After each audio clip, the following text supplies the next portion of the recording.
Tommy Buns. Hey, what's up, buddy? What's happening, you bad motherfucker? You're looking beautiful. Thanks, buddy. What's happening? So are you. Chilling, dog. Getting ready to move. It's crazy. When is the move? So I move out of this house on Sunday. And then we go to a hotel here for a week because we got to do some more work in town. Then we go to Florida for a week and visit family. And then we fly to Austin. So I'll be in a new house May 10th. May 10th. And that one's sold? This one's not sold yet. I'm putting it on the market like after we get out because they have to do paint and stage it and everything. But you know, it'll be on sale in a couple weeks. You look good. How you feeling? I feel great, man. I feel great. Therapy? What are you doing? Any therapy? Anything? Nothing. Not really anymore. I mean, I have my workout regimen that I go through, but I don't have to do really PT unless I want to. Are there weird lines in here? In the back, behind you. Let me see if you don't see weird lines in the screen? No. Oh, okay. You look beautiful. All right, okay, cool. You miss Bert? You know, I always miss Bert. I know you guys. Miss Bert, huh? I miss all you guys. I miss not seeing you around. But I mean, yeah, I think Bert's having a good time. I think it's going to be a really, really funny movie. I think, you know, we spoke a few weeks ago, then I talked to him on the phone, and he's like, I'm not drinking. I'm trying to, and I'm like, that motherfucker. That is so not true. Oh, my God. He's like, I'm not drinking in the daytime. During just the a glass of wine.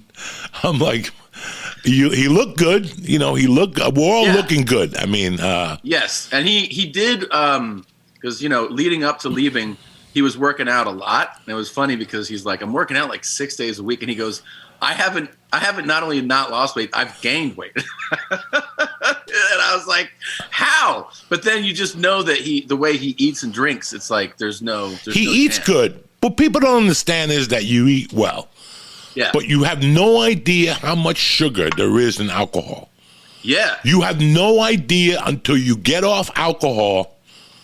And then, now, I don't drink. I haven't drank in years. Not because I'm an AA. I just don't drink. I don't like the taste of it. But there's a little pizza parlor around the corner. And I go in there for meatballs and sausage. Know, my wife, it's great. Right? Like tonight after softball, she's playing softball, we'll go there. Yeah. And I always do a sangria. I always do a 6-ounce sangria. Fucking, it's this big, but it's 6 Weight Watcher points.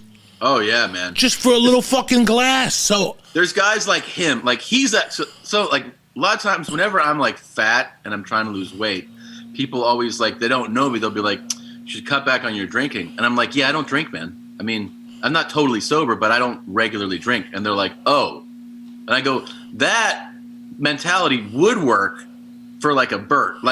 Bert's the kind of guy that if he was I'm not drinking for a month, he'll lose 15, 20 pounds. Anybody will. If you stop drinking. If you drink that much. If you drink that much. Yeah. You know, you guys all forget that my mother was a fucking functioning alcoholic. Yeah.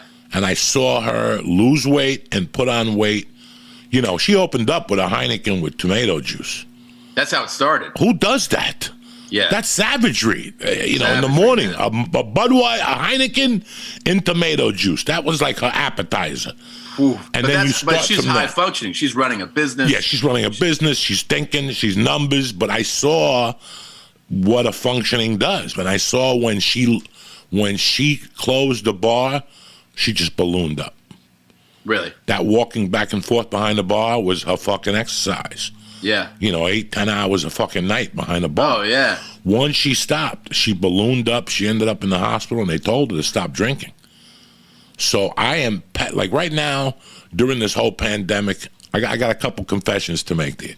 So we moved into this house September 1st. Right. First couple of weeks, it was rough. I think I had a mild heart attack August 21st after I got here from anxiety, just confusion, frustration. Yeah. And I moved into the house, and, we got into the community, the whole thing. And one afternoon, without thinking, I started popping edibles in the afternoon, 30 here, 100 here, like I usually did, like my normal days in L.A. were. Yeah. And we went out to dinner with a family, like a bunch of families with kids. And I started nodding on the table. Like fucking, one of the kids was like, "Are you okay?" Uncle Joey? And I'm like, yeah, I'm fine. And my wife said something to me. She's like, you got to cut it out now. We're in a new fucking community. And I started thinking about it before I started the podcast. I'm like, I want the podcast to be different. I don't want to, you got to come back different. Yeah. So I'm not going to smoke on the podcast. So that was rule number one. Do you know it is 1:30, 1:45 here, and I have not smoked yet today? No. Okay. All right. Good, man. Can you fucking believe that? No, So I can't. after my wife told me that night, she's like, Joey, you're your own man, but you were fucking high as fuck at dinner at the table. Yeah. So I stopped edibles, completely got off them, did like a 45-day cleanse. No drinking, nothing. I kept whatever. Yeah. I just wanted to get my tolerance down. Yeah. It was too out of control. I mean, when I had the surgery, those 5 milligrams oxycodone, and I don't even eat oxycodone, but they don't do nothing to me. Nothing. Nothing. The little fives didn't do dick to me. Nothing. So I cleaned up my whole life. I turned the edibles around, and now you know what I use the edibles for? To sleep. That's the best. So you're coming on Team Tom, dude. That's what I do. That's what you do? I do it that's what I do, man. What time do you pop them? Huh? What time do you pop them?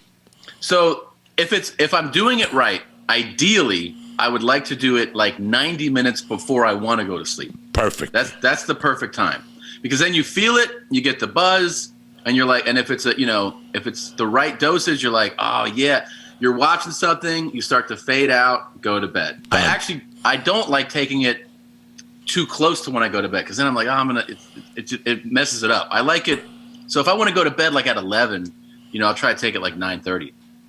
I start my process at 9:30. Yeah. To sleep. If I want to go to sleep at 11:30, 12. What does Joey Diaz need? What doses do you do for going to sleep? Okay, so I experiment. You know me, I experiment with everything. You have to experiment with yourself. Yeah. So at 9 o'clock, once my daughter goes upstairs, I come right down and I spray melatonin in my throat. Mm-hmm. From on it, I spray like 12 fucking sprays. Yeah. And then at 10, I come back down here and I'll take Kikamo, the tincture, the 2 milligrams THC, but like 5 milligrams CBN. Huh? And I'll do like 5 blasts under my tongue, like tinctures. Now CBD Lion has CBD cubes with melatonin in it. Really? So now I could add that to the arsenal of sleep.